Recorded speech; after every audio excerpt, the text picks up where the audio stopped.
Coucou toi.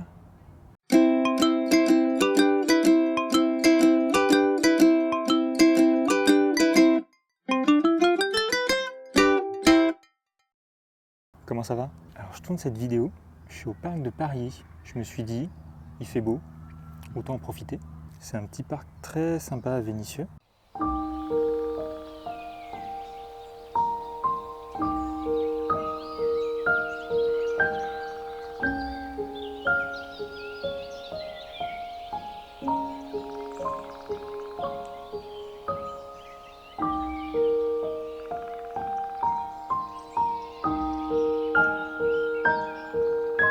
En plus, on est sur un long week-end parce que c'est le week-end des ponts de mai, il y en a eu pas mal. Alors je sais pas quand est-ce que cette vidéo sortira. Et vu qu'il fait super beau, il fait même chaud. Et du coup, je me suis dit que c'était sympa de profiter de dehors pour cette vidéo. Alors de quoi on va parler aujourd'hui? On va parler de ma vie sentimentale. Super. Je vais parler de tout ce qui a trait à ma vie sentimentale, à ma sexualité, etc. Et du coup, je voulais parler, parce que j'ai déjà parlé dans ma première vidéo de ma sexualité, donc je suis bisexuel.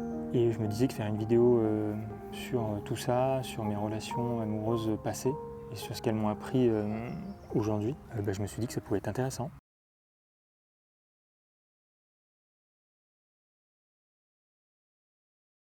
Donc commençons par le commencement, par quoi ça a commencé, comment je suis tombé amoureux pour la première fois, qu'est-ce qui m'a fait rendre compte aussi que j'étais bisexuel. Mais je crois que la première fois que je suis tombé amoureux, c'était très très jeune. En maternelle, j'étais amoureux de 2 filles qui étaient elles aussi amoureuses de moi. Et donc on était très jeunes, donc on ne savait pas trop ce que ça voulait dire, etc. Mais moi je pensais vraiment que j'allais faire ma vie avec elles. C'était 2 filles, une qui s'appelait Lucille et une autre Émilie.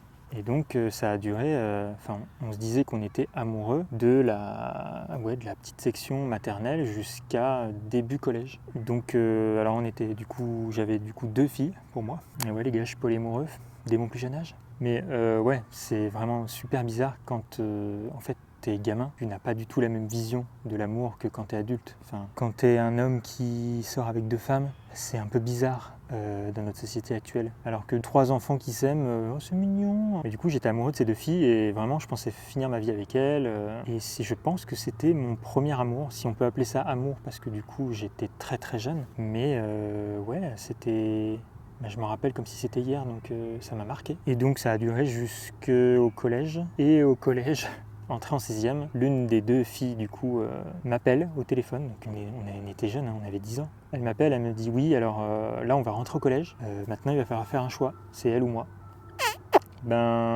J'avoue que j'ai peut-être pas fait le bon choix parce que je lui ai dit je préfère l'autre finalement. Et le jour de la rentrée, elles m'ont donné une lettre où elles me disaient en fait que c'était fini. J'étais dévasté. À 11 ans, tu dis que tes 2 amoureuses elles t'aiment plus, c'est triste. Donc dépité que je me retrouvais tout seul, j'avais plus d'amoureuse. Et en plus de ça, mon père vient me chercher à l'école et il voit cette lettre et il me dit c'est quoi? Je lui dis non c'est rien, machin. Il voyait que j'étais pas bien et il a pris la lettre et il l'a lue devant moi. C'était la honte totale. D'ailleurs c'était un traumatisme parce que je me rappelle encore. Donc papa, c'est pas bien ce que tu as fait. Et donc après ça, j'ai commencé déjà à avoir des doutes sur ma sexualité parce que déjà petit, je regardais les garçons, mais comme j'avais aucun modèle homosexuel autour de moi, ni même dans la culture pop, etc., dans les films ou dans les séries, on voyait pas ça. Du coup, ça me paraissait pas normal et du coup, je me suis dit inconsciemment, c'est pas grave, moi j'aime les filles, quoi. Mais je me recevais déjà des réflexions plus jeune, le fait que j'étais efféminé, que du coup je faisais gay, etc. Et je comprenais pas trop déjà. Et ces remarques, elles sont étranges quand tu connais pas ta sexualité, quand tu es très jeune, tu te demandes pourquoi on te dit ça, tu vois. Donc ça aussi, ça m'a marqué. Et je me suis pas posé plus de questions parce que à cette époque-là, en fait, je suis super jeune, je dois avoir 13-14 ans. Et en vrai, ça a pris du temps de le comprendre, tout simplement parce que déjà, quand tu es enfant, de ta naissance, on va dire, jusqu'à ta pré-puberté, tu sais pas ce que c'est que la sexualité. Donc déjà, la question se pose même pas. Ensuite, au collège, j'avais aucune représentation de l'homosexualité ou de la bisexualité, donc je savais pas ce que c'était non plus, ou du moins j'avais du mal à comprendre. Aujourd'hui, la génération d'après moi, je pense, elle a plus d'accès à Internet, tout ça. Elle s'informe beaucoup plus sur ces sujets-là, mais moi, à mon époque, à part Facebook, et encore, je crois, Facebook, je sais même pas si ça existait. Mais du coup, on n'avait pas de moyen de s'informer sur ces sujets-là. Donc c'était soit t'en parles à tes parents, mais trop la honte, soit t'en parlais pas. Et du coup, ouais, jusqu'en 4e, je suis retombé amoureux de l'une des 2 filles avec qui j'étais amoureux avant. J'ai demandé à une de ces 2 filles, donc c'était Émilie, de ressortir avec moi. On est ressortis ensemble. J'étais trop heureux parce que c'était la fille que j'aimais depuis toujours. On est sortis une semaine ensemble et elle m'a quitté. Encore une fois. Donc je me suis encore une fois retrouvé seul. Et ensuite est arrivée la 3e, ma première 3e, parce que du coup j'ai fait 2 3e vu que j'ai redoublé. Et là j'ai rencontré une fille qui venait d'arriver au collège, qui s'appelait Jennifer. On est tombé amoureux et on est resté 1 an ensemble. Et c'était vraiment trop bien. Parce que je pense que c'est elle qui m'a fait découvrir plein de trucs au niveau de la musique. Aujourd'hui, si j'aime autant de styles différents, je pense que c'est grâce à elle. Parce qu'elle me faisait écouter plein de musique que j'écoutais pas avant. On parlait de plein de choses, on rigolait trop. Franchement, c'était trop bien. Et donc après la 3e, moi j'ai redoublé, donc je suis resté dans la ville où mes parents habitent aujourd'hui. Et elle a déménagé. Et du coup, relation à distance, on s'est dit on arrête. Et là arrive un moment fatidique où du coup je rentre dans ma seconde 3e, donc toujours dans le même collège. Et il y avait une fille avec qui j'étais ami de base, qui s'appelle Valeriana. Je lui passe le bonjour. Coucou. Et en fait, je suis tombé amoureux de cette fille-là pendant 2 ans. Allez, 2 ans. De la 3e à la première, j'étais amoureux de cette fille. Je sais pas pourquoi, parce que avant on était amis, donc je la connaissais un peu. Alors peut-être que vu que j'étais déjà en couple avant, je me posais pas la question. Mais ouais, je suis tombé amoureux d'elle, quoi. C'était pas réciproque. Donc pendant 2 ans, j'ai essayé de lui faire comprendre que j'étais amoureux. Je lui écrivais des lettres d'amour. Je l'ai dessiné pendant l'épreuve du bac. Non mais le stalker quoi. Et au bout de 1 an et demi, 2 ans, elle m'a fait comprendre qu'il se passerait jamais rien. J'ai souffert de cette relation, parce que de base, moi je suis quelqu'un de très romantique, qui exprime ses émotions, tout ça. Et en fait, cette déception amoureuse, cette relation à sens unique, elle m'a beaucoup touché à tel point qu'à partir de ce moment-là, donc c'était en fin de seconde et après j'arrivais en première, et du coup j'ai changé du tout au tout. J'étais beaucoup moins expressif, beaucoup moins démonstratif avec les gens que j'aimais ou les futures copines que j'allais aimer. Donc ouais, un peu compliqué cette relation, parce que du coup j'étais toujours ami avec elle, on se voyait souvent, etc. Mais moi j'étais amoureux et elle non. Donc au final aujourd'hui, c'est ma meilleure amie, enfin c'est une de mes meilleures amies. On s'entend super bien et je suis trop heureux qu'elle fasse partie de ma vie. Et en plus c'était la fille populaire du lycée, enfin je suis sûr qu'elle dirait là en regardant cette vidéo non mais c'est pas vrai, mais tous les garçons voulaient sortir avec elle. Elle était populaire malgré elle quoi. Tu vois, c'est la meuf du lycée dans les séries, dans les teen séries américaines, qui sans le vouloir est la meuf la plus populaire, c'est elle, voilà. Et donc après cet échec total et un peu une grosse déception qui a fait que ça m'a bien bouleversé, donc j'ai changé de lycée, de ma seconde à ma première. Et à ma première, j'ai rencontré une autre Émilie, qui était dans la même classe que moi. On s'entendait super bien, on est très vite devenus amis. Et je ne sais pour quelle raison, beaucoup de gens de notre classe pensaient qu'on allait sortir ensemble. Peut-être parce qu'on s'entendait super bien, mais du coup il y avait une sorte de pression où ils nous disaient alors quand est-ce que vous allez sortir ensemble. Et c'était bizarre parce que d'un côté je sentais qu'elle était réceptive et que moi aussi, et d'un autre côté on avait l'impression d'avoir cette pression là de devoir sortir ensemble parce que c'est ce que tout le monde voulait. En même temps, c'est à ce moment là où j'ai commencé à comprendre que c'était qu'être hétérosexuel, bisexuel, lesbienne, homosexuel, etc. Donc là je savais ce que c'était, et déjà à cette époque là j'avais déjà des crushs sur des gars, mais je me l'avouais pas. Par exemple, mais même au collège en fait je me rappelle, parce qu'au collège j'étais amoureux de Vanessa Hudgens et Zac Efron qui jouaient dans High School Musical. Voilà. Et ouais, du coup, j'avais déjà des crushs sur des gars, mais je me l'avouais pas, je pense. Et il y avait aussi cette relation naissante qui arrivait avec cette fille. Et finalement, on s'est mis ensemble en terminale, je crois. C'était pas horrible, mais je pense que pour nous deux, ça avait été une expérience qui était pas ouf. C'est qu'on voulait sortir ensemble, je pense qu'on se le disait pas. Mais vu qu'il y avait tous les camarades de classe qui voulaient qu'on sorte ensemble, ils nous disaient alors, c'est quand le bisou, machin. On était au lycée quand même. C'est pour dire le taux élevé de l'âge mental des gens. C'est que ils nous disaient quand est-ce que vous sortez ensemble, machin. Et je sais plus pourquoi, je crois que c'était en cours d'art plastique où on s'est fait notre premier bisou. Attends, je me rappelle même pas. Et donc on avait un peu cette pression, on va dire, au lycée, parce que tous les gens de notre classe voulaient qu'on sorte ensemble. Et je crois que c'était en art plastique, en cours d'art plastique, où au moment de se dire au revoir, je crois qu'on se fait un bisou. Et donc c'est de là qu'on est sortis ensemble pendant à peu près 1 an. Sauf que moi, je pense que j'avais pas assez de sentiments pour elle par rapport à elle. En fait, il y avait un décalage entre ses sentiments à elle et les miens. C'est un des sujets qui a fait qu'on s'est séparés. C'est parce que j'étais clairement pas assez démonstratif. D'ailleurs, en fait, je crois que je sais même pas pourquoi elle était amoureuse de moi. Si on lui demandait, on va l'appeler. Oui, tout de suite. Coucou, Ça va? ça va et toi? Ouais, ça va, je suis au bord de la plage, Toulouse. Non, je te rappelle. En plus, je pensais à toi hier, je me dis, putain, ça fait longtemps que j'ai pas appelé Puput et tout. Parce que j'ai Je une... dis, on s'aime plus, ça y est, on s'appelle plus. Bah, en plus, j'ai une Ça y question est. qui est en rapport avec Oui. ça. Ouais, Je suis en train de tourner une vidéo. Je raconte un peu mes expériences amoureuses, tout ça. Du coup, Ouais. je parle de toi, de notre relation qu'on a Ouais. eue quand on était ensemble. Et je me Ouais. suis posé la question, et parce que je crois que j'ai pas la réponse, mais pourquoi t'es tombée amoureuse de moi? Pourquoi j'étais différent des autres? Ben, je sais pas. En fait, si je vais te dire, je pense qu'en fait, tu sais, on nous a un peu, pas obligés, mais tu vois, il y avait beaucoup ce truc autour de nous, genre, ils voulaient nous mettre ensemble, les gens. Putain, mais j'ai dit exactement la même chose dans ma vidéo. Et du coup, en fait, tellement les gens voulaient, et moi, je me suis dit, bah, faut peut-être qu'on essaye, en fait. Tu vois? Est-ce que moi, au début, tu m'attirais pas du tout, tu vois, par exemple. Et en fait, bah, après, on a essayé et tout. Bah, d'ailleurs, ça avait été compliqué pour moi au début, parce que tu te souviens de ce bisou là, tu me disais, bon bah, alors à tel endroit. Et moi, je te disais, oh non, il y a trop de monde. Bon bah, alors à tel endroit. Tu sais, genre, moi, je me mettais une pression pas possible pour ça, tu vois. Ouais, ouais. Et parce que j'avais peur du regard des gens et tout et tout. Et en fait, ça s'est fait comme ça. Et après, ben, je sais pas. En fait, on est quand même, je trouve, des âmes sœurs amicales. Enfin, je sais pas comment. Je me reconnaissais tellement en toi, en fait, que je sais pas. En fait, j'ai jamais vu ma vie sans toi, en fait. Amicalement, c'est vrai. Enfin, je sais pas comment t'expliquer. Je sais pas. Et notre premier bisou, c'était où? C'était pas en cours d'art plastique? Non, sur le parvis. Un soir, avant que tu prennes ton bus, sur le parvis. Mais parce que moi, je me rappelle d'un moment où on était en art plastique. Ah, j'ai pas ce souvenir-là. Moi, je me souviens sur le parvis. Ok, bon. Voilà. Je pourrais m'étendre un peu plus, expliquer la chose, mais oui, après, c'est venu petit à petit, en fait. Ouais. Tu vois, je sais pas, on me reconnaissait beaucoup, on rigolait bien, on avait les mêmes délires.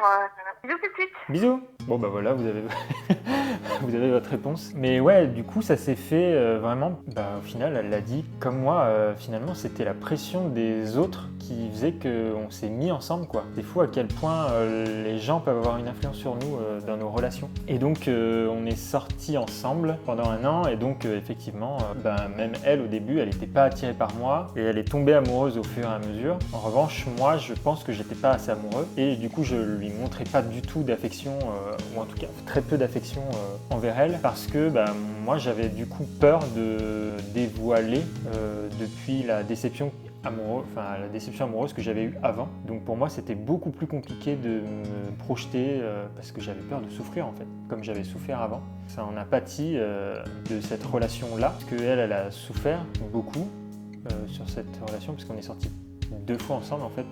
On est restés ensemble pendant 1 an. Ensuite, moi je suis parti à Lyon après mon bac. Elle est restée du coup en Bourgogne. Et je me suis rendu compte que je l'aimais pas assez par rapport à elle. Donc je voulais pas continuer. En plus, on allait vivre à distance. Donc c'était compliqué. Et je crois 2 mois après que je sois parti à Lyon, je lui ai dit on arrête là quoi.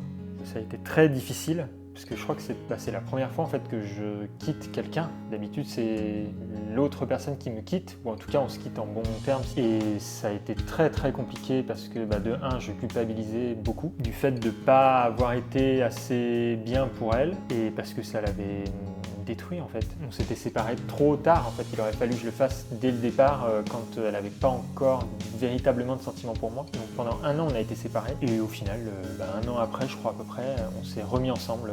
Elle venait quelques fois sur Lyon, et c'est là où en fait je me suis rendu compte que j'étais amoureux. Donc je me suis dit là allons-y quoi, let's go. Et donc on s'est remis ensemble 1 an plus tard à peu près, non peut-être moins d'un an plus tard. Et donc tout allait bien, j'étais amoureux, et elle finalement, elle avait l'opportunité de faire 1 an d'études sur Lyon, et donc on s'est dit allez, moi j'habitais déjà sur Lyon, donc elle avait juste à emménager chez moi et on allait faire une coloc. Puis de toute façon, c'était trop compliqué de cette relation à distance. Et donc elle est arrivée en septembre d'après, ou octobre d'après sur Lyon, elle a emménagé. Et Pour moi, ça a été compliqué parce que de passer de se voir à une fois par mois, voire une fois tous les 2 mois, à tous les jours, j'avais l'impression qu'en fait, j'avais plus de...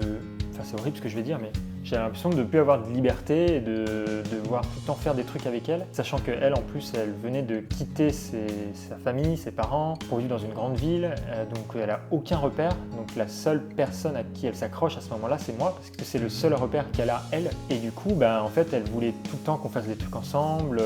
Et moi, vu que j'avais tellement l'habitude d'être libre, parce que j'étais seul à vivre à Lyon, je l'ai très mal vécu. En plus de ça, j'étais encore pas assez démonstratif avec elle. Encore une fois, on a tous les deux souffert de ça, parce que je pense qu'elle n'était pas encore assez mature pour vivre en couple. Et moi, j'étais pas assez démonstratif. Il y avait plein de trucs qui n'allaient pas. Et au final, je me suis rendu compte que j'étais pas heureux. Et donc, une fois de plus, peut-être 3 mois après qu'on se soit mis en coloc, j'ai une fois de plus décidé d'arrêter la relation parce que certes j'étais amoureux, mais en fait j'étais pas heureux parce que je pense qu'on n'était pas au même stade tous les deux de notre relation. En fait, elle voulait aller plus vite, elle, et moi je pouvais pas aller plus vite, je pouvais pas lui donner ce qu'elle voulait. Et elle me faisait souffrir aussi par le fait qu'elle voulait tout le temps qu'on fasse tout le temps des choses ensemble. C'était assez oppressant, c'était un peu compliqué. Pour plein d'autres raisons évidemment, et ce qui a fait que on s'est séparés. C'est la dernière relation que j'ai eue du coup, ça doit faire à peu près 9 ans qu'on n'est plus ensemble et que donc je suis célibataire depuis. Et bon, finalement on s'est encore une fois séparés en bons termes. Aujourd'hui c'est ma meilleure amie, enfin c'est l'une de mes meilleures amies, et avec elle et du coup Valériana, la fille avec laquelle j'étais amoureux au lycée, on continue à se voir, on fait des soirées ensemble, on s'entend trop bien quoi. Enfin je l'aime tellement. Et donc après cette séparation, c'est là où j'ai commencé à me poser des questions sur ma sexualité. Parce qu'en vrai, en fait, je pouvais pas vraiment me poser des questions sur ma sexualité avant, quand j'étais en couple. Tout simplement parce que si je me pose des questions alors que je suis en couple, ça risque de créer un sacré changement dans mon couple. Ça peut briser un couple en fait. D'apprendre que ton copain ou ta copine est peut-être bisexuel, ça peut changer des choses. Donc je pense que inconsciemment, je me faisais pas cette introspection-là de est-ce que je suis hétérosexuel, est-ce que j'aime les hommes aussi, c'était un peu compliqué, donc c'est pour ça que après en fait ma séparation avec elle, je me suis posé cette question-là. Et ça a été très long parce qu'au final, il y a eu plusieurs étapes qui se sont rentrées en jeu, et ça m'a pris des années. Du moment où je me suis séparé d'elle et au moment où j'en ai parlé aux gens, il m'a fallu, je sais pas, 6-7 ans. Entre le moment où du coup je me suis questionné sur ma sexualité, le moment où j'ai commencé à me comprendre, après il y a le moment où tu réalises complètement, après il y a le moment où tu dois accepter, parce que ça n'a pas été facile, et après l'acceptation, il a fallu en parler. Donc tout ça, ça m'a pris des années en fait. Et là, ça fait quoi? Ça fait peut-être 2 ans que j'en ai parlé à tous mes proches. J'avais un peu peur et en même temps pas trop, parce que je sais que je suis entouré de gens bienveillants et ouverts d'esprit, donc c'est pas tellement ça qui me faisait peur, mais bon, faire son coming out, c'est pas toujours facile, et en vrai, c'est pas normal d'ailleurs de faire son coming out. Les hétérosexuels font pas de coming out, donc pourquoi moi je suis censé faire un coming out? C'est pas logique. Mais du coup, je me suis posé plein de questions, et au final, je me suis rendu à l'évidence que j'étais bisexuel. Et donc, première personne à qui j'en ai parlé, c'est mes parents. En plus, je crois que ça s'est fait pendant mon déménagement, quand ils sont venus pour m'aider à déménager dans ce nouvel appartement. On a vidé l'ancien appartement et là, je leur ai dit papa, maman, asseyez-vous, j'ai quelque chose à vous dire. Bon, déjà, ils ont pris peur. Et ça a été un moment très bizarre. Je suis pas passé par quel chemin en fait. Je crois que je leur ai dit là ça fait plusieurs années que je suis célibataire, etc. Et je crois que direct après je leur ai dit parce qu'en fait je suis bisexuel. Aucune diplomatie le gars. Ils m'ont regardé ok. Enfin, ils ont été surpris. Et en même temps ils m'ont dit on s'en doutait un peu. Il n'y a pas eu d'autres discussions après. Au final ils m'ont dit oui d'accord. Qu'est-ce que tu veux qu'on me dise? Bon, ok. C'était un moment très étrange parce qu'au final, on n'en parle pas tant que ça. Et au final, c'est bien que ça soit aussi un non-sujet parce que ça veut dire qu'ils acceptent totalement le fait qu'ils acceptent ma personne et ce que je suis. En fait, ce qui m'a pas fait bizarre, c'est qu'ils m'ont pas posé de questions plus que ça. Et après, j'ai fait mon coming out avec mes amis, mais bon, quasiment tous m'ont dit oui, d'accord.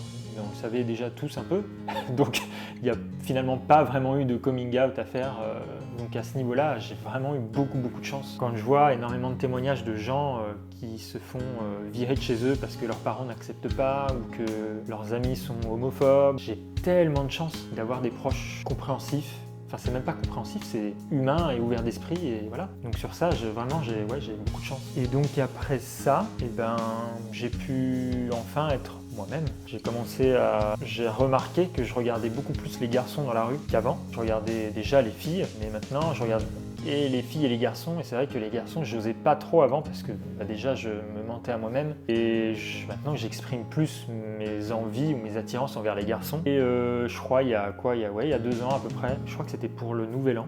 Du coup avec une de mes meilleures amies, donc je viens d'avoir au téléphone, on était tous les deux célibataires à ce moment-là, et elle m'a dit tiens, quoi on se mettrait pas sur les sites de rencontres? Et j'avoue, je suis pas du tout un grand fan des sites de rencontres, mais bon, elle m'a convaincu et du coup je l'ai fait, et je me suis très vite rendu compte qu'en fait c'était une pression supplémentaire, parce que quand j'étais pas sur les sites de rencontres, j'avais pas de besoin d'être en couple, et pendant tout ce temps j'ai appris à vivre seul et à être vraiment libre, à avoir une totale liberté. Et du coup, le fait de m'inscrire sur un site de rencontre, j'ai eu cette impression qu'il fallait absolument que je rencontre quelqu'un. Parce que si je me mets sur un site de rencontre, c'est pour rencontrer des gens et pour potentiellement rencontrer l'amour. Donc en fait, j'avais cette pression indirecte ou inconsciente de devoir trouver quelqu'un. Et là, vraiment, j'ai eu une période un peu bizarre où j'étais pas trop bien parce que j'étais sur les sites et je regardais, et je trouve qu'avec les sites de rencontres, le problème c'est qu'en fait tu as tellement un choix impressionnant de personnes que tu es très très très exigeant et sélectif, et au final tu rencontres pas beaucoup de gens. Et donc moi déjà j'avais ce premier problème, c'est que je suis un garçon, donc déjà c'est beaucoup plus compliqué pour un garçon d'aborder des filles sur les sites de rencontres, et je l'ai très bien vu. Quasiment 90% des personnes avec qui j'ai parlé sur les sites de rencontres, c'est que des gars, parce que les filles ne répondent jamais à mes messages, ou je matche pas avec elles, soit parce que je leur plaise pas, que c'est généralement les filles qui décident sur les sites de rencontres, ou soit elles savent que je suis bisexuel et du coup ça leur fait peur, ce fameux cliché de vu que t'es bisexuel, t'as 2 fois plus de chances de tromper ton ou ta partenaire. Non en fait connard, si t'es juste fidèle, il n'y a pas de raison. Là, la tendance est inversée. Je n'avais eu de relation qu'avec des filles. Et sur les sites de rencontres, finalement, je ne parlais qu'avec des garçons parce que les filles ne voulaient pas de moi, tout simplement. Ou en tout cas, j'avais pas beaucoup de crushs, et les filles avec qui j'avais des crushs, ça fonctionnait pas, tout simplement parce qu'elles ne me répondaient pas. Et donc, j'ai eu une expérience un peu bizarre. C'est que finalement, c'était une bonne chose parce que j'ai pu explorer cette autre partie de ma sexualité. Donc finalement, c'était bien de pouvoir explorer ça avec des garçons, de parler avec des garçons et de potentiellement trouver l'amour avec un garçon. Finalement, les applis sont ce qu'elles sont. J'ai eu des phénomènes. J'ai eu beaucoup de gars, soit qui voulaient que du cul, et c'est pas ce qui m'intéresse, soit des gars qui étaient extrêmement entreprenants, tellement entreprenants qu'ils voulaient tout de suite qu'on se mette en couple, mais des fois des gars vraiment qui voulaient direct ils pensaient déjà au mariage et tout. Mais calme-toi, on se connaît même pas. Après je dis pas, j'ai pu parler à des gars où ça s'est très bien passé, il y en a eu 2-3 que j'ai pu rencontrer en vrai, mais il n'y a pas eu plus de feeling, donc finalement je suis jamais sorti avec des garçons, donc j'ai encore beaucoup de choses à explorer là-dessus, mais je me suis rendu compte que les applis de rencontre c'était pas du tout pour moi. Alors j'ai encore les applis sur mon téléphone, mais je les utilise quasiment jamais parce que au vu de toutes les personnes avec qui j'ai parlé, 80% de personnes que tu peux jeter à la poubelle parce que c'est pas du tout dans tes attentes, alors que pourtant je suis sur des sites de rencontres où tu marques bien ce que tu cherches quoi. Mais il y en a en fait qui jouent vachement dans cette ambiguïté de on verra. Moi ce que je veux c'est soit rencontrer, en tout cas sur les sites de rencontres, c'est soit rencontrer des gens dans la ville où je suis pour faire des potentielles amitiés, ou alors rencontrer quelqu'un pour du sérieux. Donc pour l'instant c'est le calme plein, mais ça me dérange pas parce que du coup je me suis un peu détaché de ces sites de rencontres et j'ai réussi à me détacher de cette pression que j'avais. J'ai aussi découvert, ou en tout cas j'ai aussi vu, depuis que j'ai annoncé à tout le monde que j'étais bisexuel, ou même que les gens voient que je suis célibataire depuis bien longtemps, j'ai pas mal de remarques et ça montre à quel point la société trouve pas ça normal qu'une personne de mon âge soit célibataire. J'ai un exemple tout con. J'ai ma tante qui est allée chez ma mère et elles ont parlé de moi à un moment donné. Ma tante dit à ma mère, mais attends, c'est bizarre, Geoffrey il est toujours célibataire à 30 ans, c'est pas normal, etc. D'où c'est pas normal d'être célibataire à 30 ans? C'est une personne qui du coup a la 50-soixantaine, donc c'est une génération qui déjà ne comprend pas, qui n'a pas du tout eu la même vision de l'amour et des relations amoureuses que ma génération. Donc déjà, c'est compliqué. Donc il y a encore beaucoup de choses et c'est généralement les générations d'avant moi qui ne comprennent pas, par exemple, pourquoi je suis célibataire à cet âge-là. Il y a la société, je sens que la société met aussi un point d'honneur au fait qu'il faut se marier, avoir des enfants, etc. Tu sens que t'es pas l'être humain au top, t'es un petit peu la sous-merde de l'échelle sociale. Et aussi, dû à ma sexualité, j'ai déjà reçu des réflexions, genre le fait que vu que maintenant je suis bisexuel et que du coup je ne parlais qu'à des garçons par exemple sur les sites de rencontres parce que ça s'est fait comme ça, il y en a qui pensaient que j'étais gay alors que je leur avais bien précisé que j'étais bisexuel. Et évidemment, il y a les fameuses questions que tous les hétéros te posent, genre si tu sors avec un mec, c'est qui fait la meuf? Bah aucun des deux, vu qu'on est deux mecs. Voilà, la fameuse phrase de oui, vu que t'es bisexuel, t'as 2 fois plus de chances de tromper ton ou ta partenaire. Mais quand c'est même des gens de ton entourage qui te disent ça, ou des gens pas spécialement proches, mais que tu connais, tu dis ah ouais, il y a des gens qui en fait n'ont aucune compréhension de ce qu'est l'amour. Pour moi, une personne hétérosexuelle, homosexuelle, lesbienne, bisexuelle, etc., pour moi, c'est la même chose. Enfin, on est tous des êtres humains, donc il n'y a aucune différence à faire. Enfin, nos relations amoureuses sont les mêmes, quoi. Enfin, on interagit de la même manière. Alors certes, c'est différent dans le sens où, bah oui, sortir avec un homme, c'est pas pareil que sortir avec une femme, mais pourtant, moi, de plus en plus, je remarque, pour moi, ça reste un être humain. Un homme et une femme, ça ressent les mêmes choses, ça vit les mêmes émotions. La seule chose qui change, c'est les injonctions sociales d'un homme et d'une femme. Mais sinon, pour moi, je ne fais pas la distinction entre les deux. Et c'est ça, en fait, qui, je pense, aujourd'hui, fait que je me sens prêt à être en couple. C'est parce que j'ai réussi à avoir tellement compris ce que je voulais dans mes relations amoureuses que je pense être prêt à m'ouvrir totalement à quelqu'un, même si j'ai quand même très peur parce que ça fait tellement longtemps que je suis célibataire que j'ai peur de perdre cette liberté totale que j'ai. Parce qu'évidemment, quand tu es en couple, il va falloir faire quand même des concessions, ce genre de choses. Donc, vu que ça fait très longtemps que j'ai pas été habitué à ça, je pense que ça va être un challenge pour moi. Du coup, maintenant que vous savez que je suis célibataire, je fais cette petite annonce pour vous dire que je suis un cœur à prendre. Donc je pense que je referai une vidéo sur les relations amoureuses, qu'il y a tellement d'autres choses à dire et justement en parlant avec Émilie, elle avait d'autres trucs à dire, donc je pense que ce serait sympa de faire une vidéo peut-être avec elle même, ou d'autres amis, où on pourrait parler de ces relations amoureuses, justement de la pression sociale qu'il y a de se mettre en couple, de voir différents pans de la sexualité, voir quelles sont les expériences qu'ont mes amis sur ça. Moi je sais qu'en écoutant des podcasts sur ça, ça m'a vachement aidé à voir ce que moi je voulais dans mes relations et se remettre en question, etc. Donc j'espère que cette vidéo vous a plu. Si vous avez aimé la vidéo, vous pouvez mettre un petit pouce bleu et bien évidemment, abonnez-vous. À bientôt. Ciao.